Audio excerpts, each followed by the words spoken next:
Tonight, the making of a king.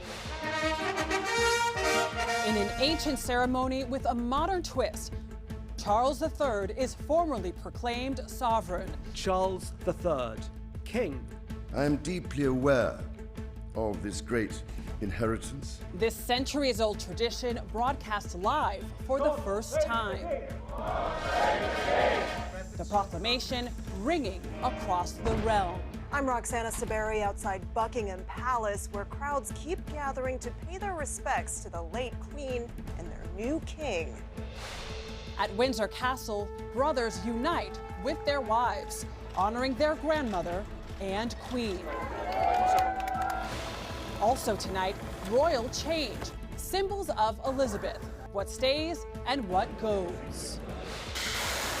In Ukraine, Russia retreats after a stunning advance of Ukrainian troops. Plus, weather whiplash in the West. I'm Ben Tracy in Southern California, where firefighters are getting help from a rare September storm. And later, majestic monarch and good sport, the other side of Her Majesty. I'm Elizabeth Palmer in Edinburgh on the charm that lent magic to Queen Elizabeth's reign. This is the CBS Weekend News from Chicago with Adriana Diaz. Good evening. Buckingham Palace made it official today. Queen Elizabeth's funeral will be held Monday, September 19th at Westminster Abbey in London. This is the scene today outside Balmoral Castle in Scotland, where the Queen died Thursday.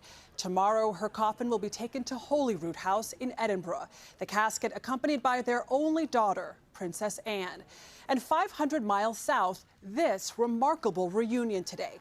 Princes William and Harry greeting crowds outside Windsor Castle.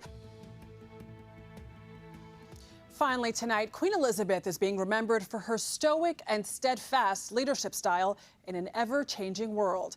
And while she's known for displaying her sense of duty, Her Majesty's sense of humor wasn't far behind. Here's CBS's Elizabeth Palmer.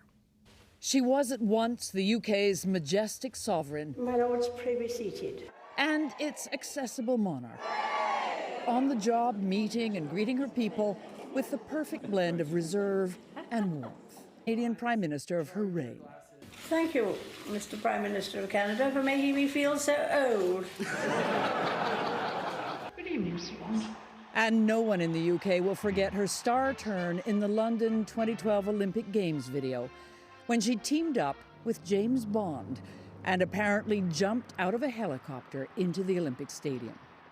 At a concert in Toronto the night she died, Sir Elton John said it all. She led the country through some of our greatest and darkest moments with grace, decency, and a genuine caring warmth.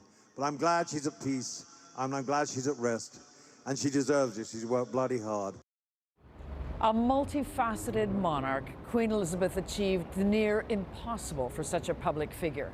In all those decades on the throne, she rarely ever put a foot wrong. Elizabeth Palmer, CBS News, Edinburgh.